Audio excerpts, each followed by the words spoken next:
plane crash in the Andes It was a challenge to get to the site. pushes rescuers and investigators to the limit. You guys okay? Keep going? Estamos por encima. We were at an altitude of 14,000 feet. Estamos en 14,000 pies de altura. The location of the crash is baffling. The aircraft was not in the route normally taken. How did two pilots familiar with the route Dennis, we're at 074, aren't we? become so lost It was far away to the north. that they flew straight into a mountain? Y era increíble escucharlos, It was incredible to hear them talk the way they were talking. en que conversaban. What a piece of junk.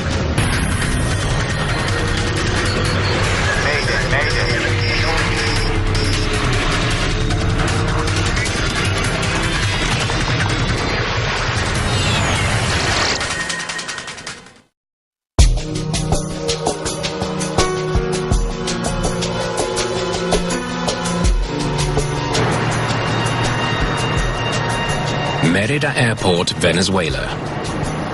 It's just before 5 p.m. when the crew of Santa Barbara Airlines Flight 518 arrives for their last flight of the day. Hello, sir. Welcome aboard.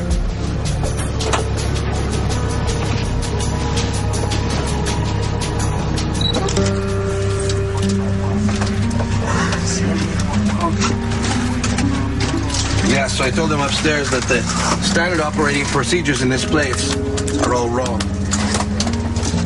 Captain Aldino Garanito Gomez is a senior pilot and flight instructor for the airline, with over 5,000 hours in the air. So I'm going to give the chief of operations my manuals next week. The captain's first officer today is one of his closest friends. Yeah, well, sure things can get better with it. Dennis Ferreira Quintal has over 2,000 flying hours. There are 43 passengers in the cabin, including 11-year-old Aceberth Quintero Herrera and his father Alexander.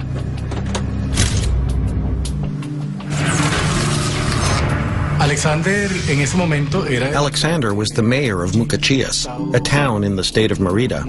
He was going to a meeting of his political party because he was running for governor of the state.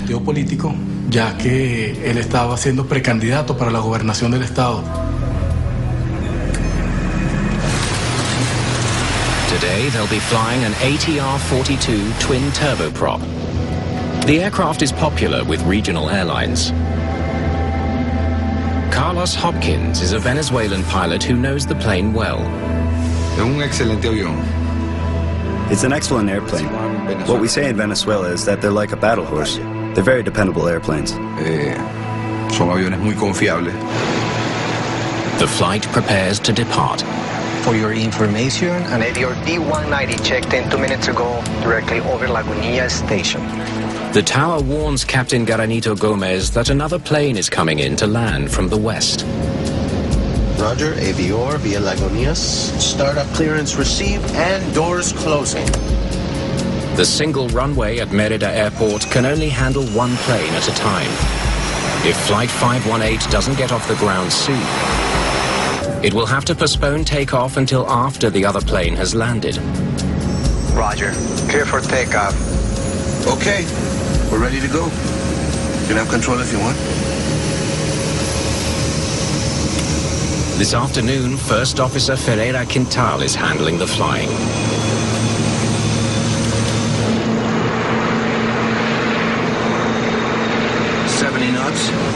The captain monitors the instruments. V1 and rotate.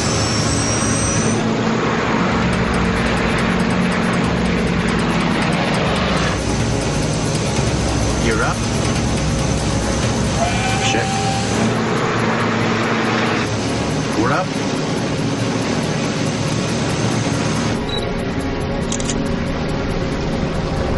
Mire este, lo voy a mandar a mamá.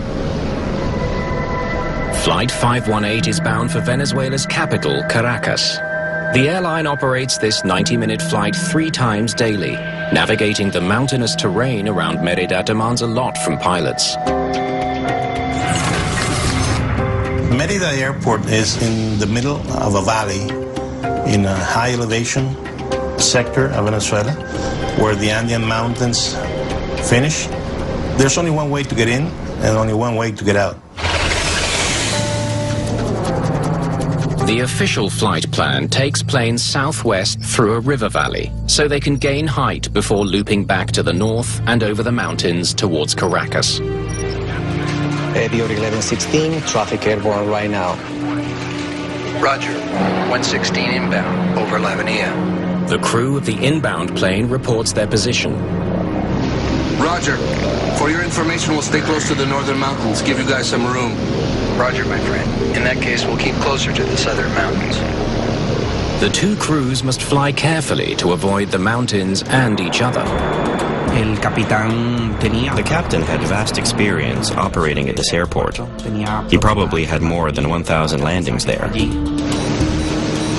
Climbing through 6,000 to 7,000 feet?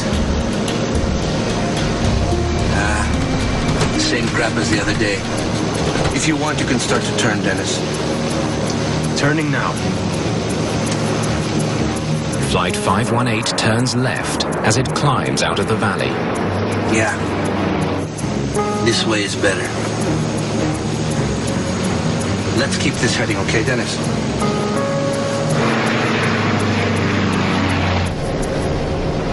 As they climb, the crew must continually adjust their course. Dennis, a bit more to the right. To the right? Yeah, get to 067. Then, 6 minutes into the flight, something begins to go wrong. An alarm is sounding a warning that the plane is dangerously close to the ground. The ground proximity warning system just gave our outer warning to the pilots, indicating that the terrain was coming in front of them in a very rapid way. Dennis! Dennis! We're at 074, aren't we? The captain takes control of the plane. Dennis, I have it. The passengers are unaware of the growing danger, while in the cockpit, confusion mounts. Altino! Hold on. Hold on. Easy, Dennis, easy.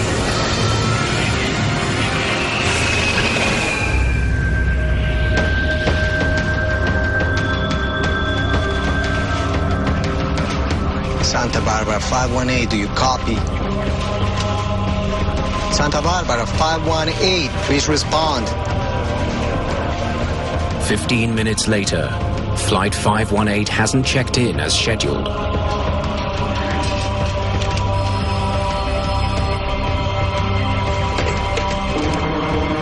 Flight 518 is missing, 43 passengers on board.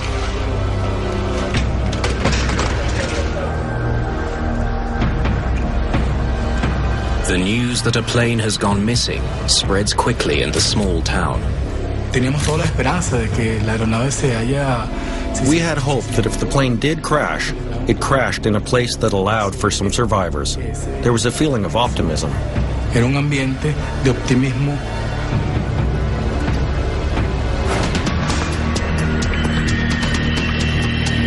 As daylight fades at Merida Airport, a search and rescue team gets ready to launch.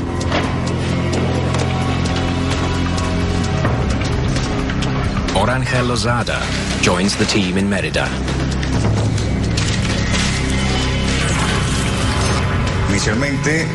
Initially, we got information about the aircraft. We also asked how many people were on board. From that moment, we started to prepare ourselves, both mentally and physically, for the rescue of possible survivors. When a flight goes missing, rescuers often use a plane's radar track to pinpoint its last position. But Merida Airport has no radar. The rescuers don't know where to find Flight 518. Okay, we don't have a last known position, so the search radius here is going to be large, okay? With no other clues to go on, they begin searching by helicopter along Flight 518's planned route. But strangely, the plane is nowhere to be found. The search was done by helicopter. We discovered that the plane wasn't on the planned route. Due to the captain's excellent reputation as a pilot, rumors begin to spread that the missing plane may not have crashed at all.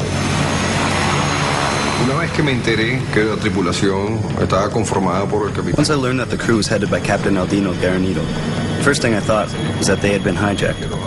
That airplane was really missing because the airplane was hijacked.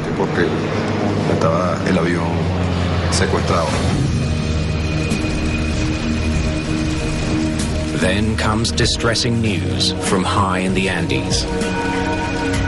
Mountain villagers have reported a plane crash 10 kilometers from Mérida. There's no word about any survivors. Until we arrive at the site, we cannot give up hope. If any passengers are still alive, they're now in a new fight for survival against the elements.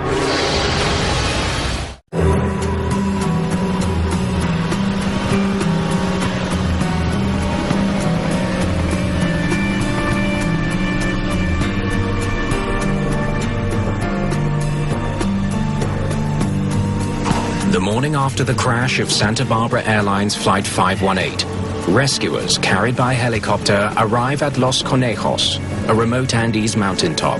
The air is thin, the temperature near freezing. Let's leave our gear over there. We're gonna need a shelter to keep warm. There was a lot of fog, and it was cold. We were at an altitude of 14,000 feet.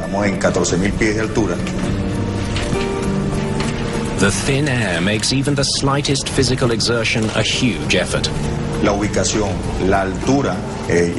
location, the altitude, and the site of impact are contrary to human physiology, so the work doubles or triples.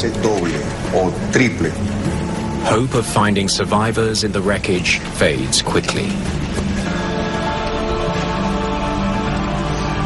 The crash has killed all 46 people on board. These are images that are imprinted on your memory for life. But in this kind of work, you have to know how to get through it and move on.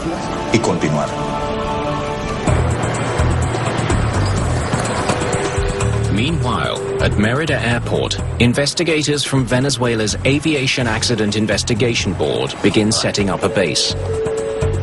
It will take time before they can get to the remote crash site. So, what exactly is the crash site? It's their task to figure out why Flight 518 ended in tragedy. Okay. And you have a team already there? One of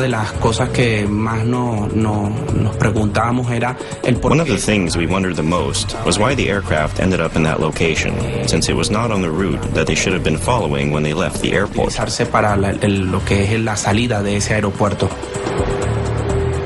Controllers in the tower provide some insight. We're trying to figure out why they weren't on the official route. Well, because they were flying observatorio. It's not an official route, but everyone flies it. Investigators learned that instead of flying the usual loop around the valley, Flight 518 was taking a popular but unofficial shortcut. It's known as Observatorio because it passes over an astronomical observatory. It was a normal, common practice to do it direct over the observatory. And there was only one reason: time. Following the established procedure took them at least 10 or 15 minutes longer of flight time. This departure route via the observatory allowed them to save that time. For the company, it means a lot. 15 minutes of fuel in this case. Though unofficial, the shortcut is so common, the tower cleared them for the route. 518, airborne. Contact me again when you cross observatory.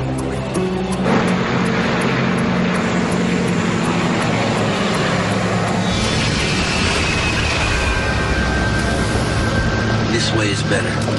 It's now clear why the plane was not found along the official route. It's not the route the crew was flying. Keep this heading, okay, Dennis? But the explanation raises a new question. Though the crash site isn't on the official route, it's not along the Observatorio flight path either. What are they doing over there?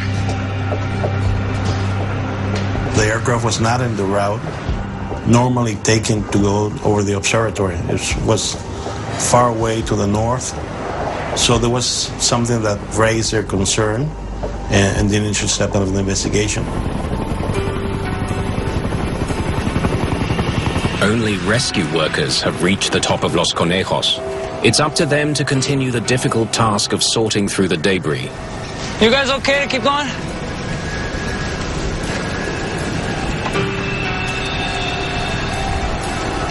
The search and rescue mission is now a recovery effort. But that doesn't change the brutal, high-altitude conditions. We prepare for all kinds of situations, but this case in particular was much more difficult than others. It pushed us almost to the limit of our preparation.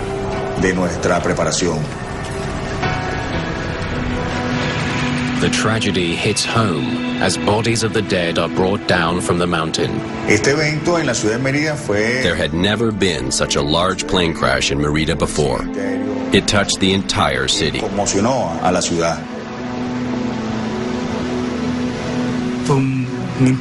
was also shocking because Aceberth was an 11-year-old boy, and that news was some of the hardest that we ever received as a family.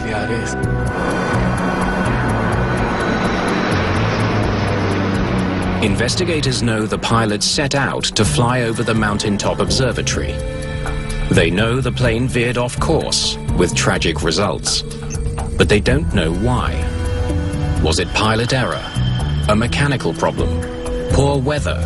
Or something else? The answers may lie in the wreckage more than 12,000 feet above sea level, but so far the investigators haven't been able to get near it. Before they can ascend to such a dangerously high altitude, they must first pass a physical exam. The situation was quite extreme. There were some people that suffered from disorientation, so you had to be very careful with the people in your team. I'm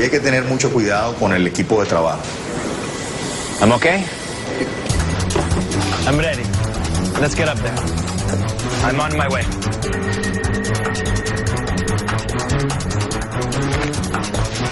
Finally, air crash investigators are able to join the rescuers at the crash site.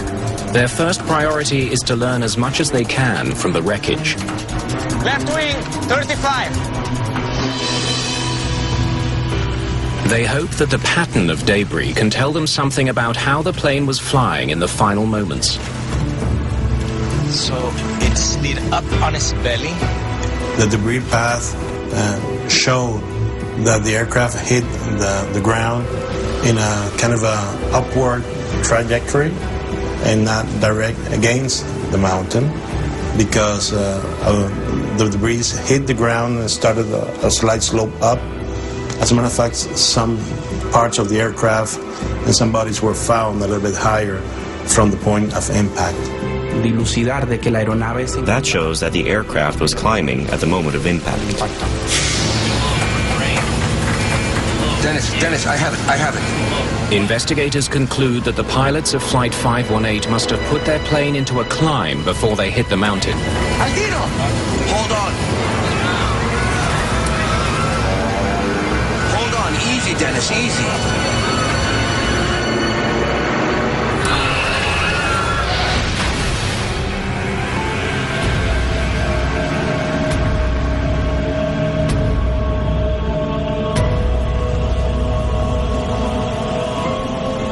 If they were trying to avoid disaster, the evidence shows they came tragically close to succeeding. It nearly cleared the top. The difference between life and death was just a few hundred meters. The site of the crash where the aircraft hit the mountain, it was about 300 meters to the top of the mountain.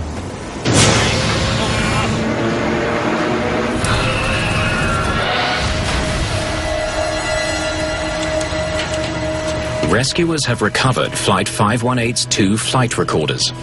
The flight data recorder and the cockpit voice recorder capture important details of what the pilots did and said.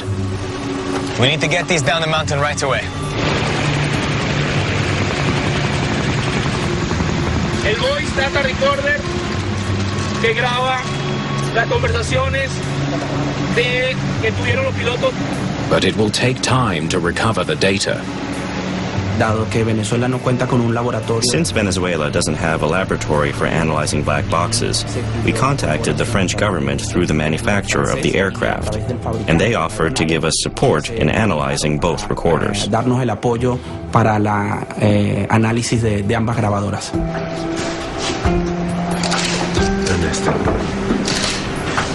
Investigators wonder if a problem with either of the plane's two turboprop engines might explain the crash. Maybe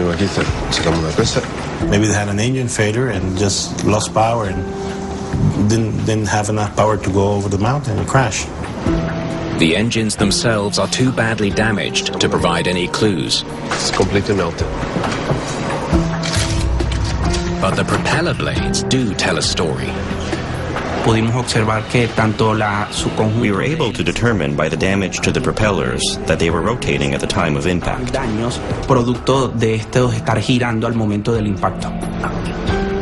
The way they're bent reveals that the blades were spinning normally when they hit the ground. Clear evidence that the engines were working at the time of the crash.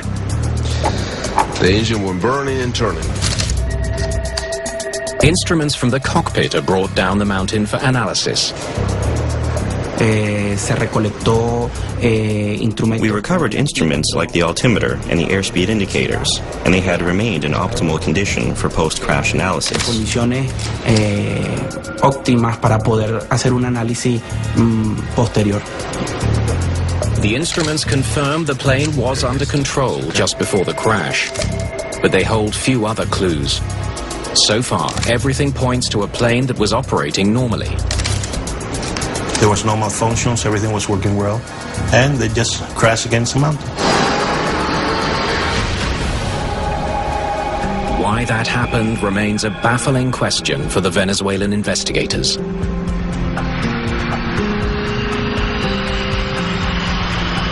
The search for answers takes them to Paris, to the French Accident Investigation Authority, the BEA. Their technicians download the data from the flight recorder. It reveals that the doomed plane hit the mountain just 6 minutes and 47 seconds after takeoff. If a mechanical failure was to blame, the FDR should have a record of it. What is this? But investigators face a huge problem. Some of the key parameters they need to analyze are missing. The data we obtained from the aircraft's flight recorder was good. However, certain parameters were missing. What's missing is navigational information. What direction the plane flew and when. The information on the aircraft's position and course wasn't being sent to the flight data recorder. The missing data is a major setback, one that puts even more pressure on investigators to find the answers that families of the victims so desperately want to hear. When you find yourself a victim of an air disaster for the first time, you really feel angry and powerless. The accident could have been avoided. You want to know why it happened.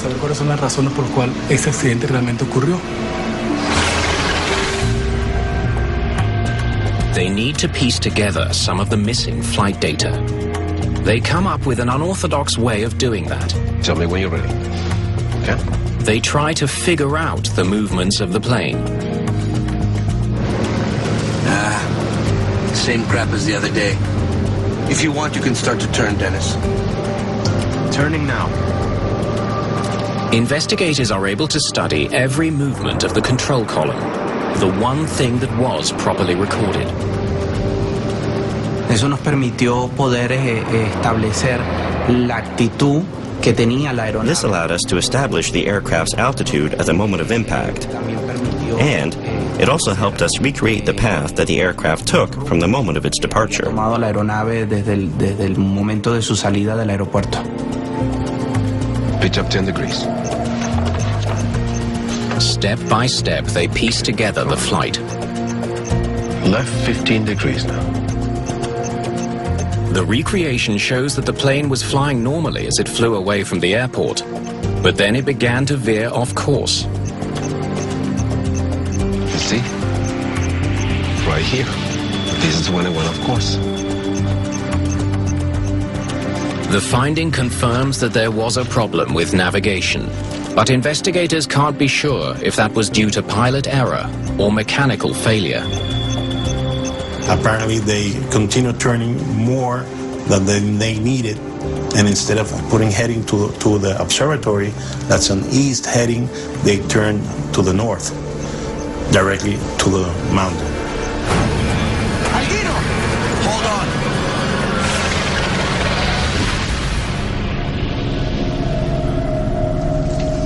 Go ahead, please.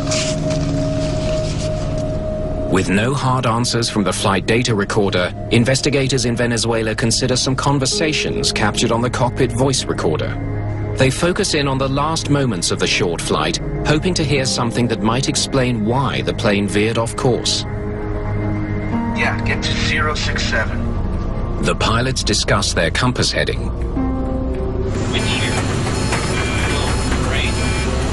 Dennis! We're at 074, aren't we? Evidente que hubo una alarma. It was evident that there was a panic among the crew. The co-pilot started to worry about the position and heading that they were on at that moment. En ese momento. What investigators hear next provides a disturbing glimpse into the flight's final seconds. Damn, Aldino, we're at 318. The pilots couldn't agree where they were headed. They have no idea where they are. How could such a dangerous situation arise on a popular commercial flight? Aldino!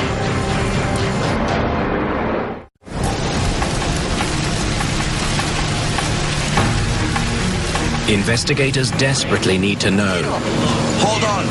why the crew of a reliable airplane carrying 43 passengers Hold on. Easy, Dennis, easy. lost track of their heading and crashed into a mountain.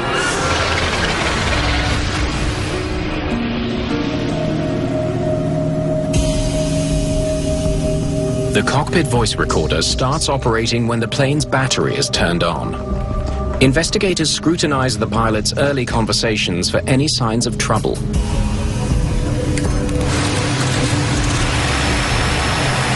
They're surprised to hear the pilot start the engines before asking the tower for permission. Merida Tower, good afternoon. Santa Barbara 518. Requesting startup and clearance for our flight to Maiquetía. One of the pilots was asking for authorizations for engine start. The other pilot was already starting the engines. But what they don't hear is truly surprising. For your information, an Avior B-190 checked in 2 minutes ago directly over Lagunilla Station. Roger, Avior via Lagunitas. Startup clearance received and doors closing. There's no sound of the pilots running through their pre-flight checks. They're skipping a lot of steps here. Getting a passenger plane off the ground requires dozens of small steps. Missing any one of those could be deadly. That's why pilots are trained to follow checklists. On those checklists, you confirm that all parameters are within normal range to avoid failure during the flight. Para evitar cualquier falla durante el vuelo. Not only do you activate the engines, you activate the propellers, brakes, spoilers, los frenos, los spoilers. Various different systems must be verified when making the flight. This would not be the first time that failing to complete a checklist ended in tragedy. In 1987, Northwest Airlines Flight 255 crashed in Detroit after the crew failed to configure the plane properly for takeoff. The pilots missed a single crucial step on their pre-takeoff checklist. More than 10 years later, American Airlines Flight 1420 careened off the runway while trying to land in Little Rock, Arkansas. Investigators later found that the crew didn't complete a checklist that would have reminded them to arm their brakes and spoilers.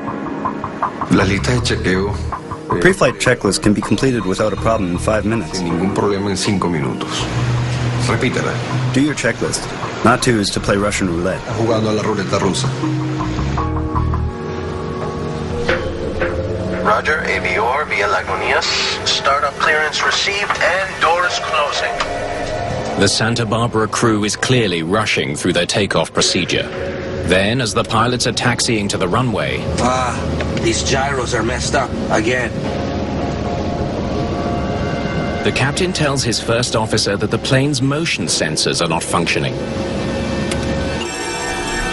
The motion sensors, or gyros, are a critical part of the aircraft's navigation system. They keep track of the plane's position as it moves through the sky. Despite the equipment problem, the crew carries on. V1, and rotate. The plane lifts off, less than 3 minutes after it started to taxi.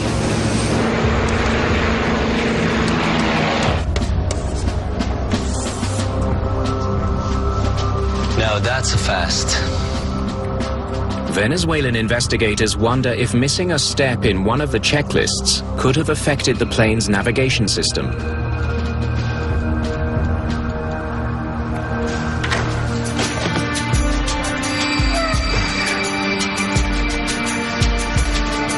The Attitude Heading Reference System, or AHRS, gives pilots critical information they need to fly the plane.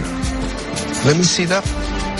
The AHRS is a system developed to reduce the complexity of the navigation system of the aircraft. The attitude of the aircraft, the bank, and the heading. They combine everything into one unit that gives all that information. It's right here. Dennis, a bit more to the right. To the right? Yeah. Get to 067.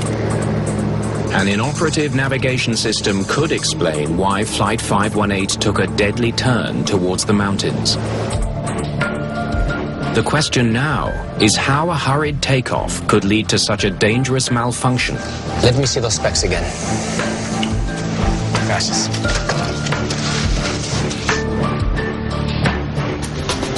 To find out, investigators travel to Santa Barbara Airlines headquarters in Caracas. They want to see what happens to the navigation system when procedures are rushed. Okay, let's try one. Did recklessness cause a failure? Decidimos realizar pruebas en otra aeronave similar. We decided to conduct tests in a similar aircraft to the one that was in the accident. We wanted to understand how the AHR system was working when the crew took off from Merida Airport. First, investigators try starting the plane using all the correct procedures. Battery. On. They run all the checklists. Flaps lever. Check. EFAS. Check. They time how long it takes for the navigation system to come to life. 3 minutes. The system needs an initialization process. And the process begins when you turn the battery switch on. You have to wait around 3 minutes to synchronize and stabilize the gyros and everything. And the aircraft must be still without any kind of movement. Okay. Now let's try it that way. Investigators also recreate the procedure used on the day of the crash. Battery. Due to their hurry, they started engines and immediately started taxiing to the runway in use. And doing that, they forgot to check their flight instruments. They started moving now. The test confirms that Flight 518's hurried takeoff left the navigation system offline. Less than 30 seconds. That's all they had to wait.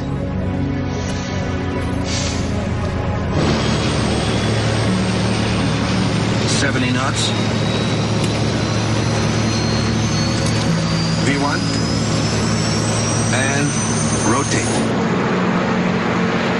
They took off with no accurate way to track the direction they were flying. If they would have checked that, they would have noticed that the 3 minutes waiting time had not passed, and they had their screens blank without any navigation information.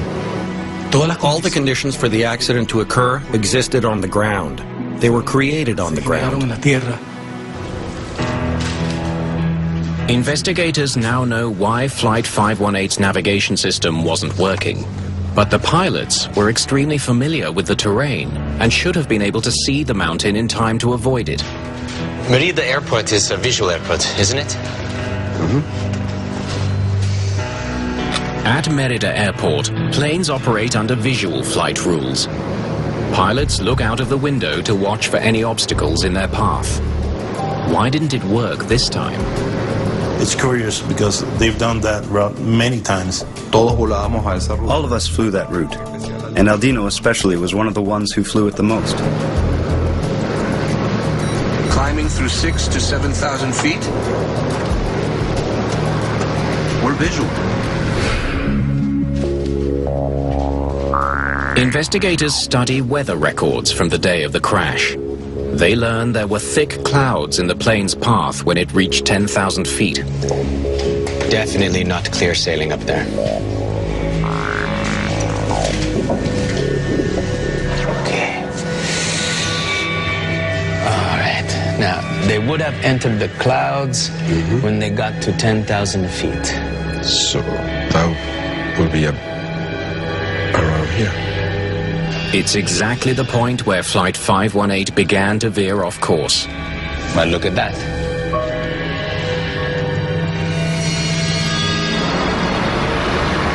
Once the pilots flew into the clouds, it was impossible for them to see where they were going. Evidently, once in the air, they entered a cloud and became disoriented. Dennis, a bit more to the right. The alarm started to sound that indicated that they were near land. They didn't have the slightest idea where that mountain was.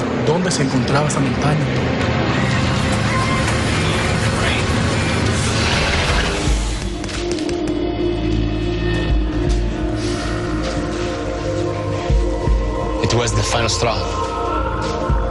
You start to think, why did this experienced pilot in a place where he goes more often than the majority of the pilots got into this situation? These gyros are messed up again. The CVR points to the reason for the pilot's blunder. Oh, crap, Aldino. Yeah, we can't see anything. We'll have to reset it during flight. What a piece of junk. We'll go visual. They believe they can reset their instrument during the flight. We'll take off in the dark. Their conversation reveals they'd done it before. Same thing happened last time and we had to take off like this. But this time their luck didn't hold. It's practically impossible to maintain a flight straight and level enough for the gyroscopes to synchronize in the air. A tiny sound on the CVR also suggests that the pilots had an unconventional strategy for navigating while they waited for the system to reboot. What was that sound? Can I hear it again?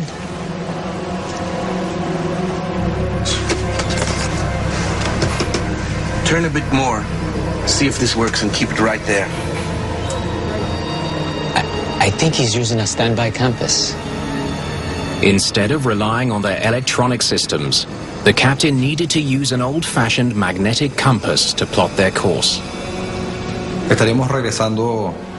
We would be going back to the 30s era, flying with the basic instruments. Volando con los instrumentos básicos.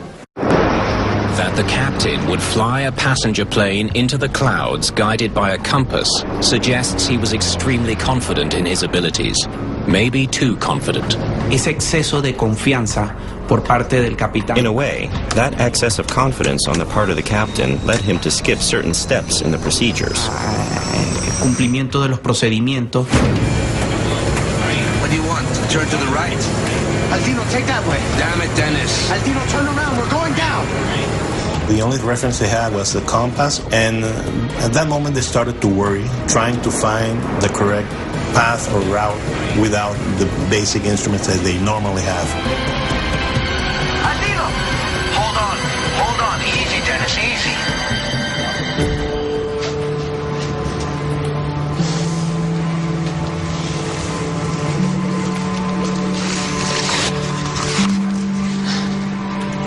They were flying blind.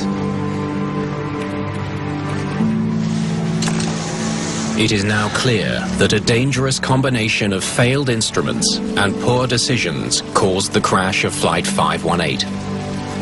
The only remaining question, what pushed the pilots to take such great risks?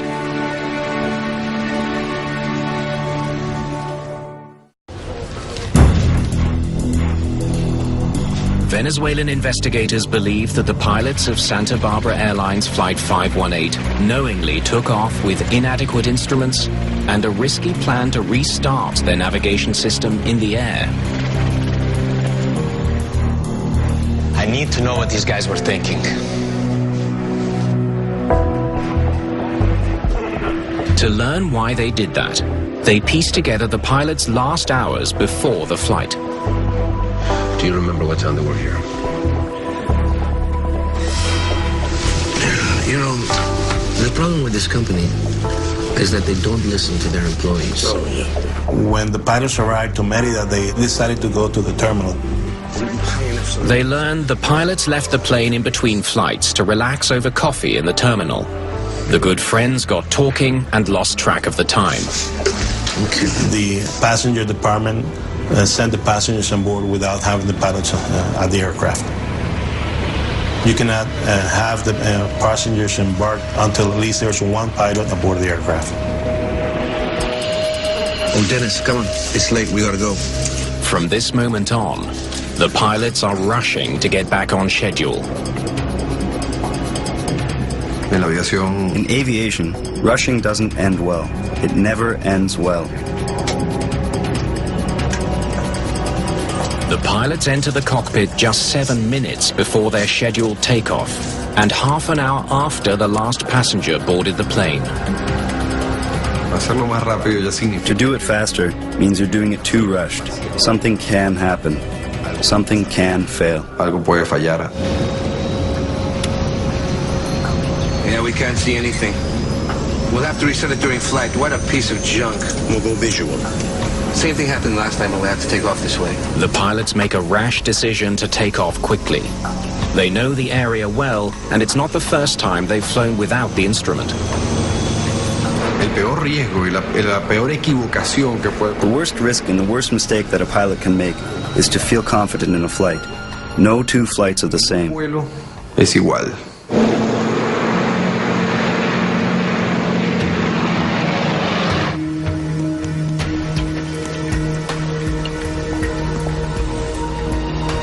All they needed was a little more time.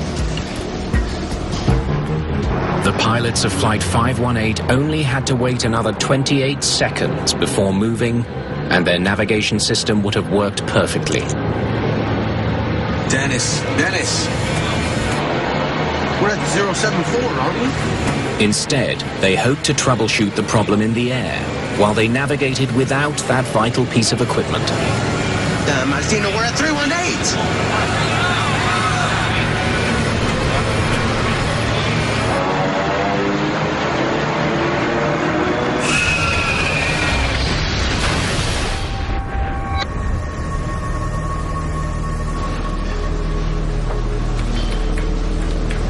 This didn't have to happen. Soon after the crash of Flight 518, Venezuelan authorities decide Merida Airport is just too dangerous. They close it to commercial traffic. Without a doubt, the investigation helped public awareness and promoted change within the aviation community. I am 100% sure that this prevented other accidents in Venezuela.